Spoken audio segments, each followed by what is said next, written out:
The following program contains scenes that some viewers may find disturbing.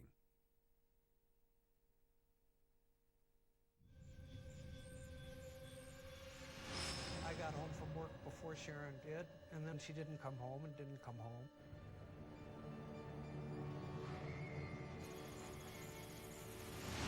There was no time in my thoughts that she just ran away.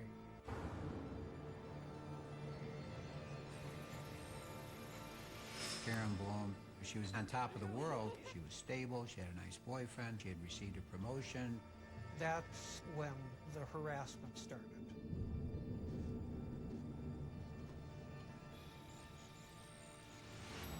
This doesn't look real good. Everybody is assuming now that it's a worst case scenario. We just don't have the body yet.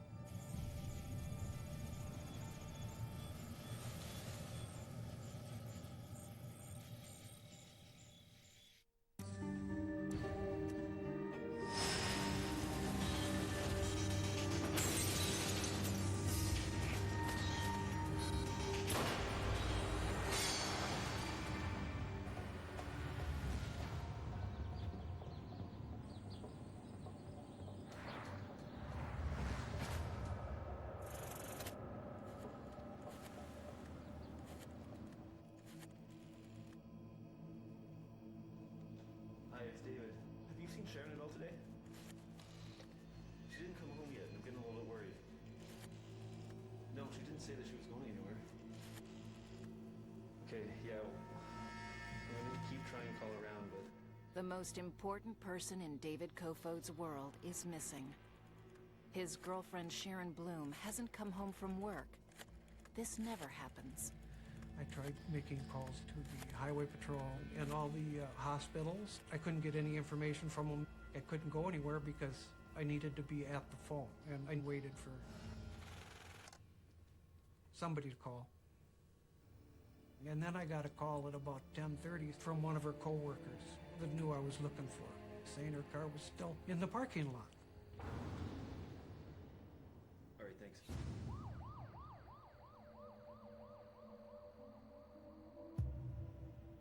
After a sleepless night, David drives to the office where Sharon works as a database manager. I got there at 7, just staring at her car. I was wondering whether she was in the trunk of her car. He makes his way to Sharon's cubicle. I didn't know even what I was looking for. I mean, obviously she wasn't at her desk. David and Sharon are inseparable. They knew they were meant for each other ever since the day they met 6 years ago. Sharon was one of the smartest people I'd ever met. So it was sort of strange. Two mathematicians find each other in their, mid-30s. David files a missing persons report. A mandatory 24-hour rule for missing adults must expire before Woodbury PD Detective David Hines can take action. Any further delay could prove costly. We need to have answers quickly. Time is really of the essence. It was, time to hit the ground running. Detective Hines' search begins at the 3M Company headquarters, where Sharon is last seen. She was there at 11:15, but from 11:15 on, we can't place her at the workplace anymore. She didn't said anything to anybody that she wasn't coming back, and in fact, nobody can remember anything. This isn't surprising. Sharon doesn't have very many friends at the company. She was kind of a loner. They told us that they didn't talk to her and didn't really pay much attention to her. She was a little intimidating to some people. Okay, you know what? I can't do it this way.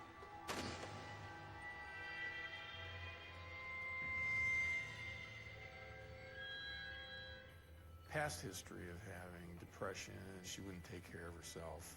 Extra crabby, or she would be very pulled in and quiet. So there was some consideration that maybe she was in one of those states. Detective Hines examines Sharon's car in the parking lot, but it doesn't give him any clues as to her whereabouts.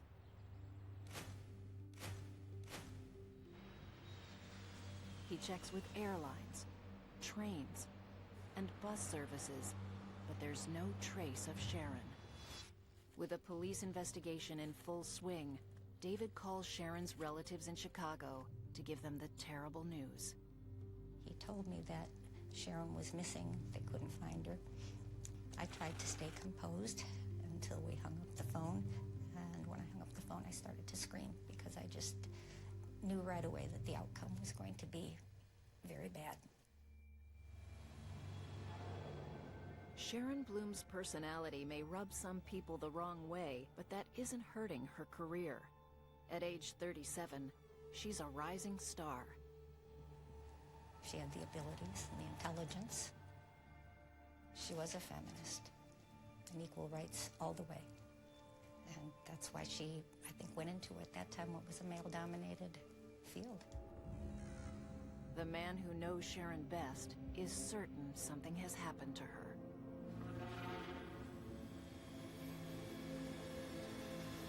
There was no time in my thoughts that she just ran away. Because that would be the last thing that I would have expected from her. So far, Sharon Bloom's co-workers haven't been able to provide investigators with any leads into her disappearance. And while people who work in this building are concerned about Sharon Bloom's whereabouts, they're also worried about their own personal safety. We are in an outlying area. It's a non-secure 3M facility. And so there are concerns about coming in early in the morning when it's still dark and you're alone, or leaving late at night. Is someone stalking 3M employees? Police step up patrols around the building, but their real priority is finding Sharon. So now the question is, who would she have gone with? Because she obviously left with somebody.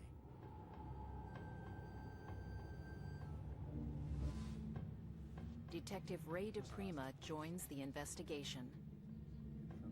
One of the first things you want to make sure of is, did the boyfriend do it? You know, what was going on in their life? You know, did they have a fight? Were they having sex? What was the condition of the house? The police were incredibly interested in speaking with me because I was their primary suspect. I mean, she lived with me. They asked for a history for like the last 2 weeks. Could I tell them everything that we'd done? That's when I found out I'm an incredibly poor witness. Let's see, on Wednesday did I do this, or Thursday did I do this? Boyfriend David Kofod last saw Sharon on the morning she disappeared. And he didn't notice anything odd about the way she was acting. A few hours later, Sharon got up from her desk and hasn't been seen since. Her mysterious disappearance is tearing David apart.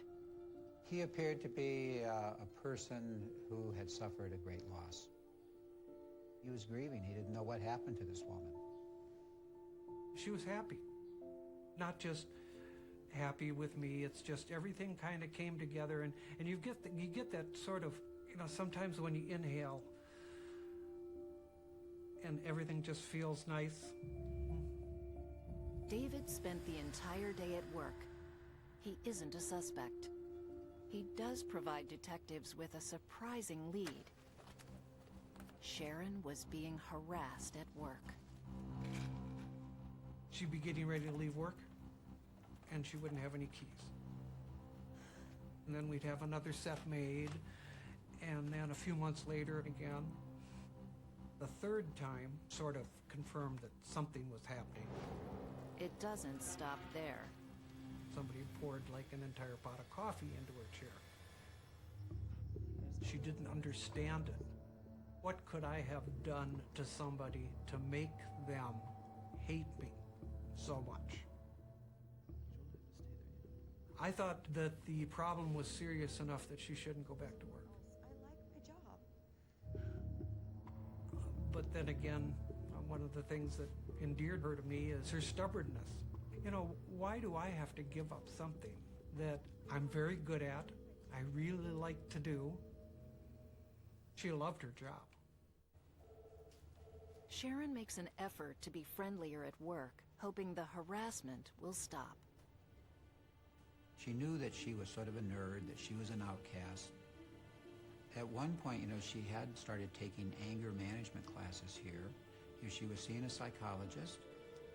She was trying to be more social. She was trying to get herself involved. I think she'd even joined a golf club here. So, she was definitely trying. 3M does a big golf tournament every year, and she felt that that was something that would help bond her to different people at work. There you go. See, it's easy. Her attempts to fit in don't work. Whoever is harassing Sharon takes things to a frightening new level. She was going to be doing a presentation to some vice president, but it disappeared from her desk. The entire folder disappeared from her desk with all the information. And a week later, the folder reappeared. And that was probably the scariest thing. Somebody has complete access to give, take, and do whatever they want.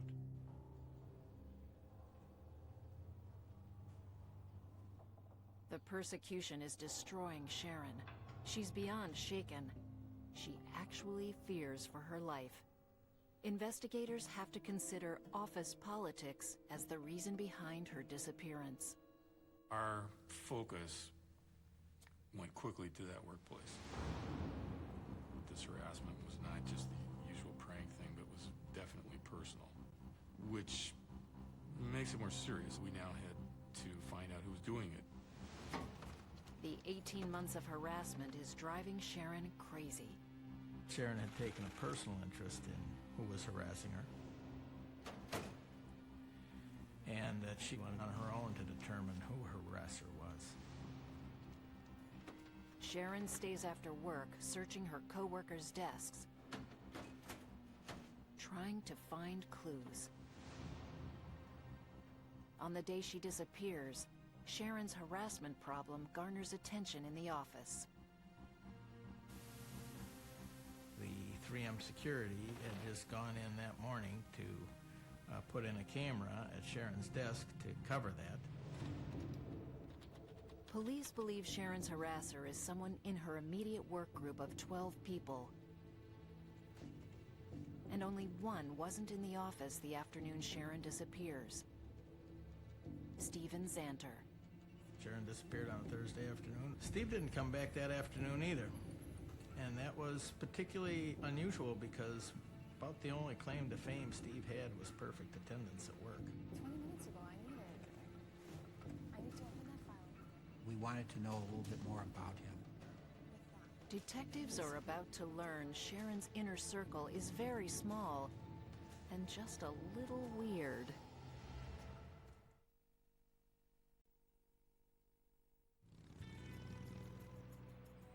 Woodbury, Minnesota. Population 20,000. A suburb of Minneapolis, St. Paul. It's one of the higher-end suburbs. A lot of people came here because they felt this was a very safe community.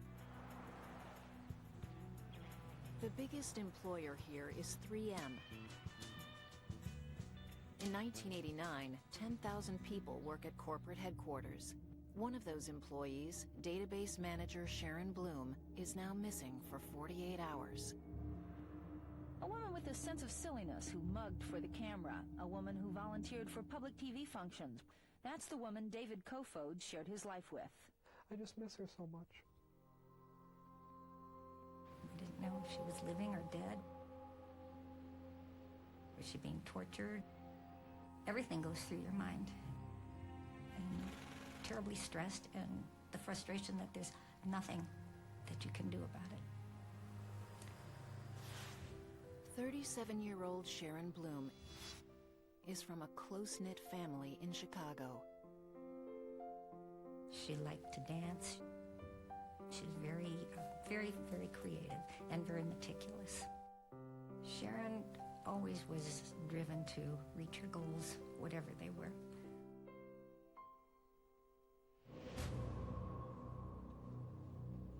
Sharon's co-worker, Steve Zanter, left the office around the same time Sharon did and never returned. Could that be more than a coincidence? The more investigators learn about Xanter, the less likely it seems he's involved. Steve Xanter is a young man, married, 10-year-old daughter. He's the coach of his daughter's soccer team. He had a master's in computer science. We found no history of violence whatsoever with Steven Xanter. Absolutely. Want some of this? No, I'm good. You're okay on that? Besides, Steve is actually one of Sharon's few friends. Yeah. He was best friends with this woman. He knew this woman better than anyone in his group. They had worked together for 8 years. She was a socially awkward person. She and Steve, who was also kind of a socially awkward person, would have lunch together and they would do things. They were kind of supporting each other. As Steve Xanter fizzles as a suspect, police set up a tip line, hoping somebody saw Sharon after she left the office. Many calls were coming in. We had several notebooks filled. Someone saw her at the Super America gas station within a mile or two of 3M. It's the best lead police have, but it goes nowhere. Police are at a loss to explain Sharon's disappearance. It's very frustrating. Here we are a week into this. Where's Sharon? Everybody is assuming now that it's a worst-case scenario. We're not even working this as a missing persons case anymore. We're working this as a homicide. We just don't have the body yet. Sharon's boyfriend, David Kofod, refuses to accept she's not coming back.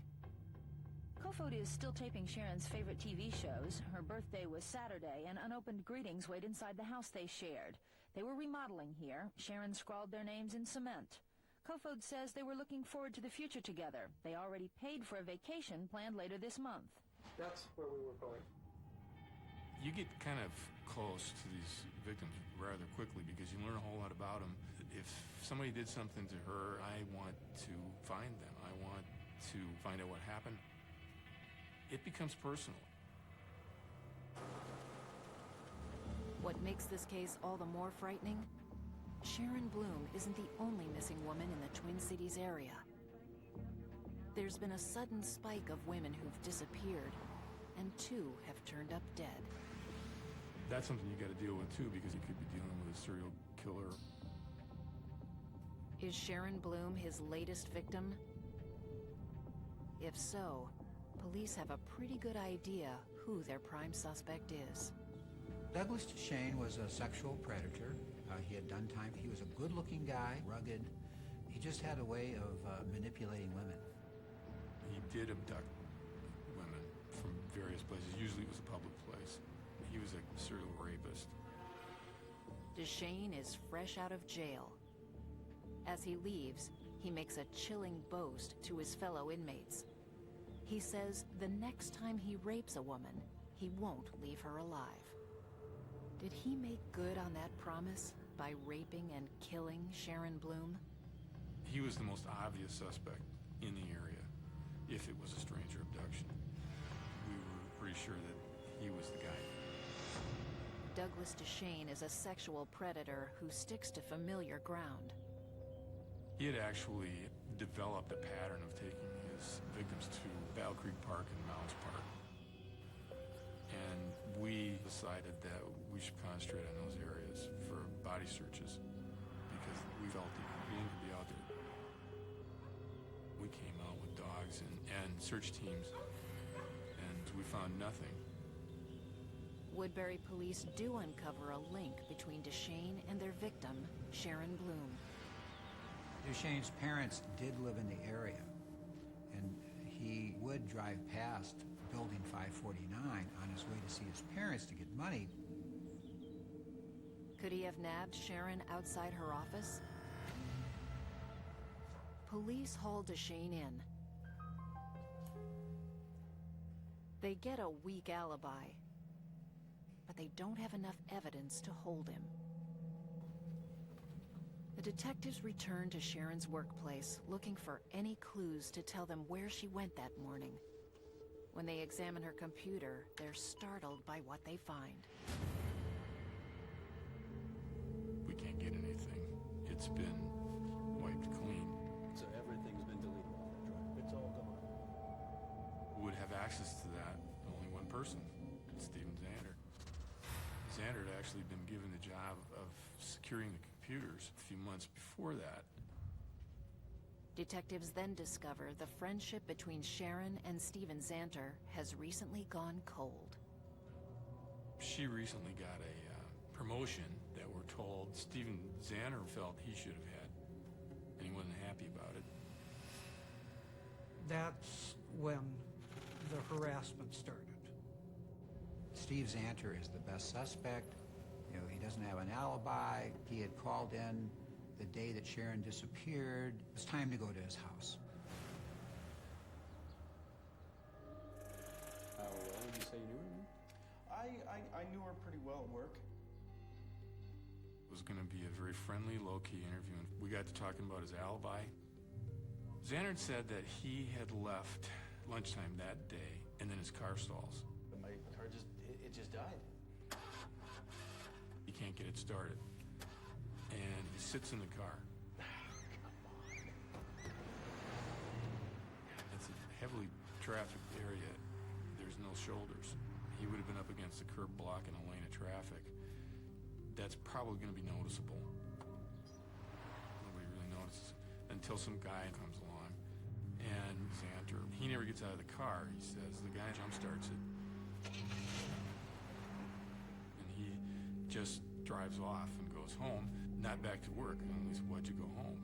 "Well, I was cold and shaky and all this stuff." I just gave up. Zanter acknowledges his alibi is weak.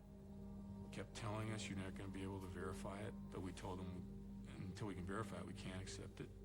But this alibi is not being terribly reliable here. And we told him your alibi stinks. At the very moment detectives are interviewing Zanter, 50 miles away in nearby Rice County, police respond to a 911 call. They steel themselves for what they've been told is a gruesome sight. The interview with Zanter is just wrapping up. Or anything, what did he look like? Then, all of a sudden, Prima's pager goes off, and he said, "I got to make a phone call." Can I use your phone? Oh, go ahead, it's delivered. Thank you. Yeah. The investigation into the disappearance and presumed death of Sharon Bloom Whereabouts? is about to take a dramatic turn.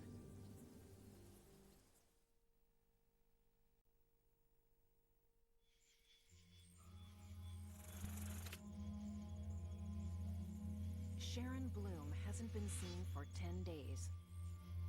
Hope of finding her alive all but vanishes.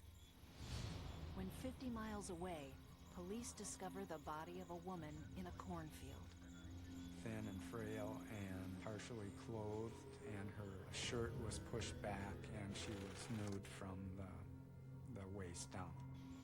There was what appeared to be trauma to her head. Her panties were stuffed between her legs, and we actually found a man's blue sock stuffed in with her panties. It did not appear the attack took place there. It appeared to me as if she had been placed in the cornfield in hopes that she might not be found till spring. The woman's height, general appearance, and clothing lead Sergeant Cummins to an inescapable conclusion. This was Sharon Bloom.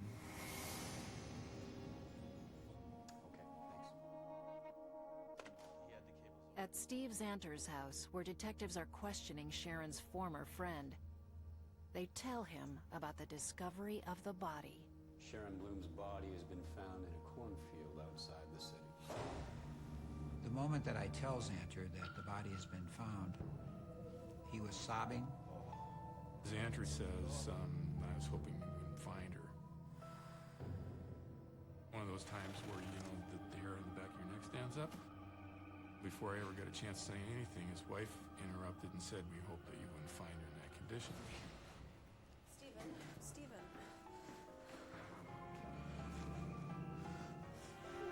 knees were up by his chest, and he was holding onto his legs, and his head was down, and he was moaning. He was being questioned by his wife. She was consoling him, saying, "Steve, why are you acting this way? Did you hurt Sharon?" Did you hurt Sharon? Is there anything you want to tell the policeman? What happened? Why are you doing this? Xanter offered up an alibi that can't be verified, and his unusual behavior gives the veteran detectives reason to be suspicious. We were talking about, well, do we want to do a probable cause arrest on him? Take him in, or do we want to have an autopsy first? Collect some evidence. We had kind of agreed that we weren't going to actually arrest him unless, he confessed or something. Xanter's behavior suddenly gets even more bizarre. All of a sudden, he asked me, "Are you going to arrest me?" "Why should we arrest you, Stephen? Is there a reason why we should arrest you?" And he just kind of went back into his moaning thing and all that. So we told him, "We'll leave here, but we're going to be in contact with you in the morning." Their next task is the one every detective dreads: telling the family. When they found her, there was a sense of relief because we had the answer to what happened. We didn't have to wonder anymore. The wondering was replaced by extreme grief from everybody.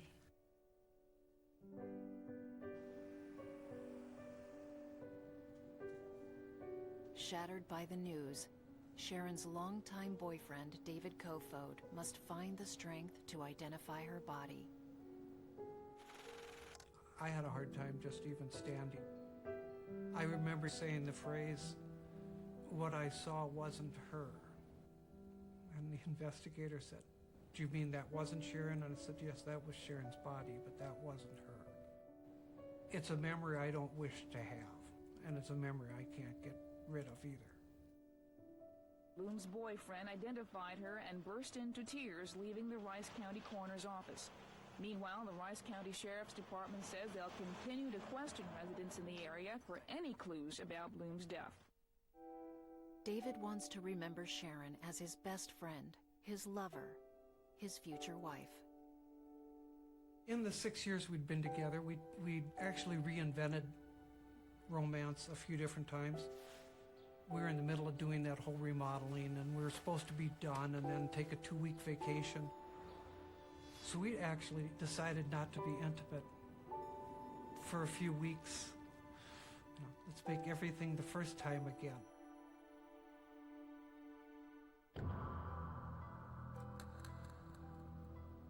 At the autopsy, detectives get a clear picture of Sharon's horrifying final moments. While the results of a rape test are inconclusive,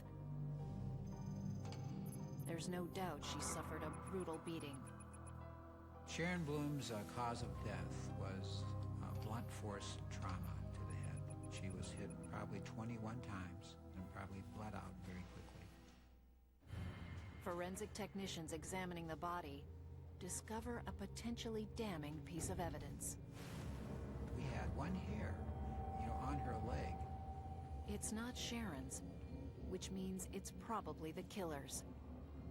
Will DNA testing prove the hair belongs to co-worker and prime suspect Stephen Xanter?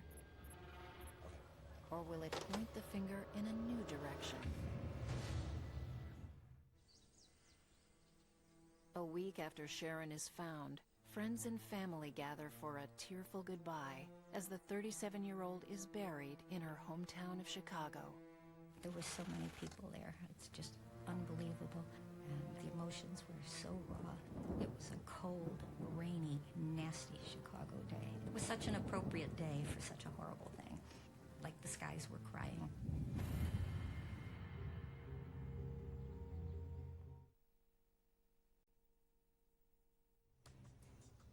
Police in Woodbury, Minnesota are closing in on the man who murdered Sharon Bloom. They hope an unidentified hair found on her dead body is the piece of evidence that will lead them to the killer. All they need now is a DNA sample from prime suspect Stephen Xanter.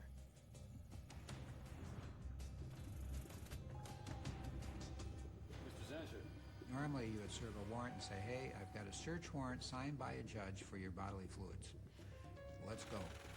And the person would cooperate. He immediately ran up the stairs. upstairs. He ran into the bathroom, into the master bathroom, and he threw up a couple of times, or at least he feigned throwing up a couple of times. He was saying things like, "Did I do this?" And at one point he said, "Bitch, bitch." I've never seen anything like it in my life. We had to call an ambulance to take him to the hospital. He was vibrating when we took him out of there, just shaking. Such a pathetic sight. A police officer goes to the hospital with Xanter to get hair and blood samples. The detectives search his house. The carpet has a similar color to fibers found on the sock near Sharon's body.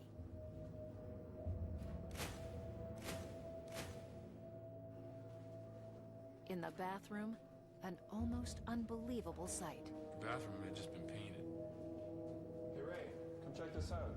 Why would you paint your bathroom all of a sudden a blood red coral? It was another one of those things that kind of just made me go, whoa.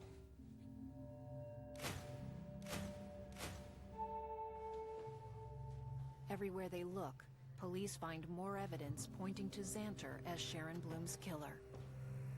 When I looked in his dresser, I found a whole drawer of navy blue socks that matched with the sock that had been found with the body.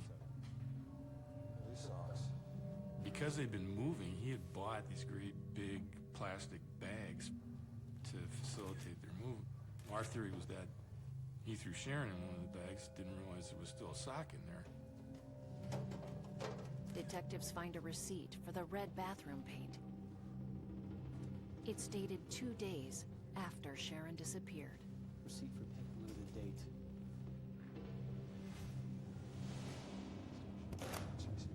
In Xanter's briefcase, photos of women he works with. 3M at that time had a photo developing service where people could drop off their rolls of film. Hey Dave. Xanter has access to the lab. What do we got here?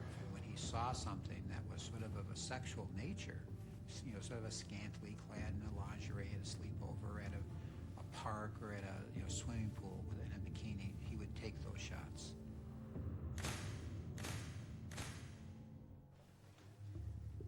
There's plenty in the house to raise investigators' suspicions, but absolutely no hard evidence. They can only arrest him if the DNA samples taken from Xanter match the DNA from the hair found on Sharon's body. But the lab said there was not enough follicle on this hair to get DNA. In 1989, DNA technology is still too primitive to provide a match. Detectives run out of leads. What we didn't have was we didn't have a smoking gun. It became obvious that the case had become cold, that they had a good suspect in Steve Xanter, but they didn't feel it was in a position to actually do any prosecution. We ended up with a pickle on our hands because we had to basically wait and see if something developed. The wait is devastating for Sharon's family. They give up hope of ever finding answers. We, the family, kind of had to let it rest because there was nothing we could do. Sharon's name would come up frequently in conversations, and we would mention how frustrated we were, but to keep dwelling on it would just eat your heart out.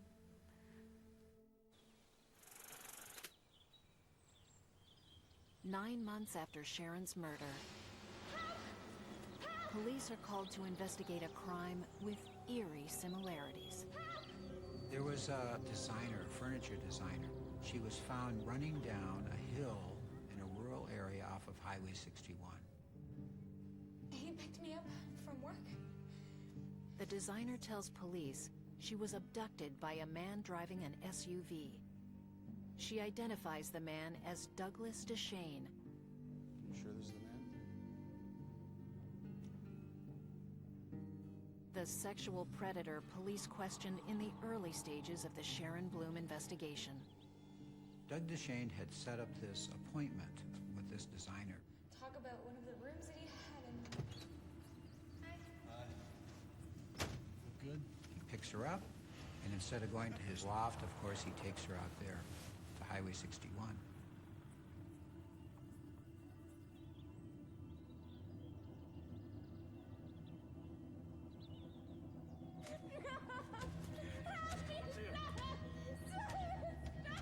DeShane rapes the woman and ties her up. He leaves, telling her he'll be back with a shovel to dig her grave.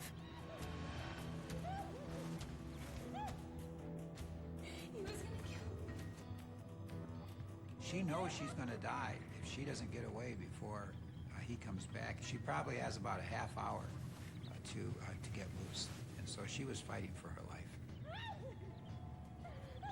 Proof positive this predator abducts and rapes women with the intent to murder them. Could he have been in any way connected with the death of Sharon Blume?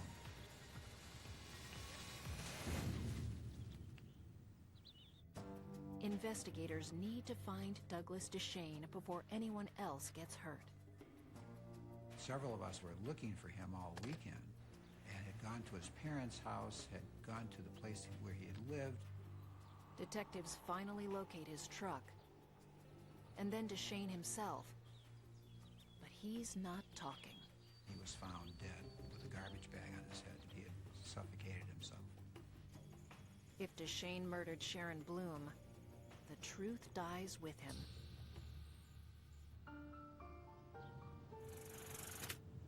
One year later, the case has gone ice cold. Detective David Hines is reassigned. Special Agent Ray DePrima is on the verge of being transferred when he decides to try one last time to get what he needs on Steven Zanter. As an investigator, you always look for a weak link.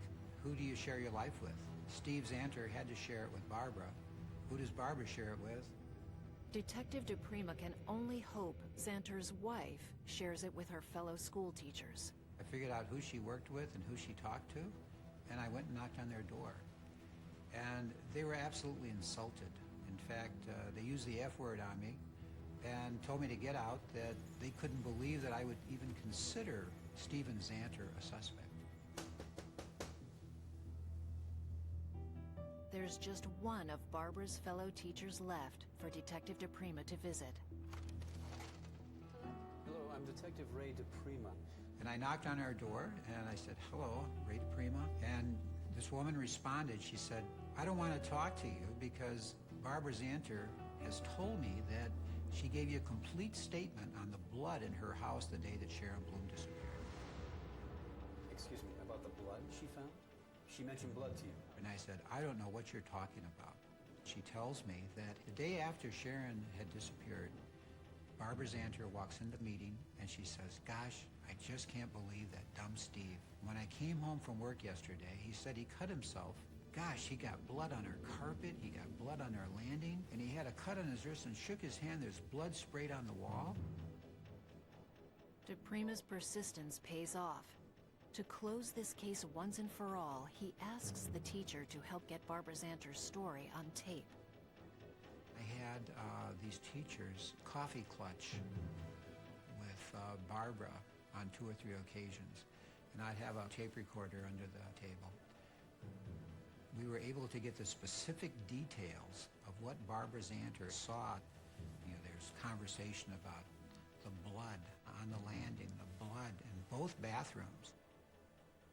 It was shocking, really. Substantial amounts of blood in the Zanter home on the day Sharon disappeared. Armed with this new information, detectives get a search warrant. We're going there to look for the blood of Sharon Blume. And we're lifting up the carpet at the top of the landing. As soon as we pull the carpet back, and they spray a chemical, and everything starts to fluoresce. There's a big round spot of blood. In the basement, a police officer finds a set of keys hidden in a chest of drawers. Are they Sharon's? I drove immediately to Sharon's, and that key on that chain fit her Honda. We'd hit the jackpot. We had Sharon Blume's keys. What we had then was positive proof that Steve Zanter had been her harasser. And that gave us the motive, and he had the means, he had the opportunity, and now we can tie it together. We present all of this evidence, and indictment for first-degree murder is obtained, and Steve Zanter is arrested. I thought we had done a pretty good job. I thought we had solved the case. Zanter hires one of the best lawyers in the Minneapolis area. Joe Friedberg knows he's facing an uphill battle. This probably isn't very good. Circumstantial evidence, but it's awfully good circumstantial evidence. At a preliminary hearing, Friedberg makes a bold legal maneuver. He argues the search warrant was restricted to the rug upstairs. He claims the police had no business searching the basement where the keys were found. They can't do that. There was nothing about the search of the rug and the seizure of the rug that triggered them to go down to a different level in the house. It's clearly outside the scope of the search. The judge agrees. The keys are out. That was disappointing. It was a disappointing order. The only evidence left is the blood found in Zanter's house. There are problems with that, too. The blood sample, the stain, was insufficient to type the blood. In fact, the scientists could not even testify that it was human blood. It could have come from a primate. We had to either decide to go forward with the case we had or wait. So my thought was, if we decide to dismiss and wait for science to catch up, maybe at some point we'll be able to say that this blood was Sharon Bloom's blood. That would be the evidence that would tie the case together. State Attorney Thompson drops the case against Zanter. And I shake Steve Zanter's hand and we go our separate ways. We won. I love it. Stephen Zanter walks free, but his lawyer's joy is premature. The police are not about to let Sharon Bloom's murder go unsolved. There's no way this guy was going to walk away from this. 6 years after Sharon Bloom's murder, the prosecutor in Rice County, Minnesota, makes a gut-wrenching decision. All charges against prime suspect Stephen Zanter are dropped. If the defendant's acquitted, then you never get another chance at him. You get one shot. We wanted our shot to be the best shot. That requires patience, and patience is in short supply for Sharon's loved ones. What bothered me the most was that everybody seemed to know who it was that had done this deed, and yet he was still walking around free as a bird, living with his wife and child, and going about his activities of daily living, and Sharon was planted in the ground. That was very painful. The prosecutors believe time will eventually cough up the evidence they need. They're waiting for DNA technology to improve and link Stephen Zanter to the murder. It takes 4 years, but that finally happens. The blood in Zanter's house and the hair found on Sharon Bloom's body are re-examined. The Bureau of Criminal Apprehension had been able to identify the blood in the carpeting of Sharon Bloom's. That was what we were waiting for. It was a gratifying moment. The same technology also proves the hair found on Bloom's body is Zanter's. Police are finally ready to take their shot and put him away. Steve Zanter is arrested. He's charged. We were very pleased, just very pleased, euphoric. This time around, attorney Joe Friedberg knows Zanter doesn't stand a chance. I took a look at the evidence, and I knew there was a whole lot of trouble here. The case never even makes it to trial. Zanter pleads guilty to second-degree murder. He's given 25 years in prison. At the sentencing hearing, I guess the only way I could describe it is I felt uncomfortable just breathing in the air that he exhaled. still thinking about him sends it up my spine. 14 years after Sharon Bloom's murder, her killer is behind bars. Police have a pretty good idea what triggered Xanter's rage. Sharon's promotion ahead of him. He was so humiliated, and this is sort of the driving force, that he was one-upped by Sharon Bloom, and it simply aided him and aided him. She's waiting at building 549. He picks her up. They go to a place called the Panda Restaurant nearby. They have lunch, at which time he invites her to see his new house. Hardwood floors or something? While he's giving her a tour of this house, she becomes Sharon, you know, sort of the really tough advocate type. Would you please not touch me? What's wrong? Are you the one who's been doing this to me? Doing what to you? I mean, playing these pranks. You spilled coffee on my chair.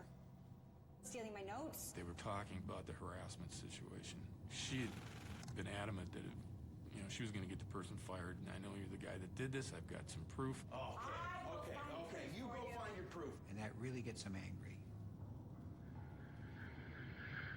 You did, and I am going.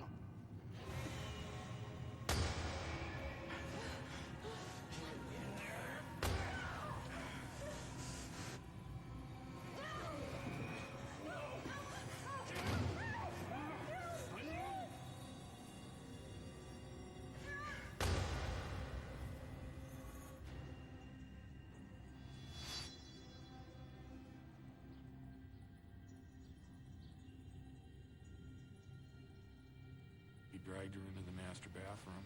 She bled out in that bathtub.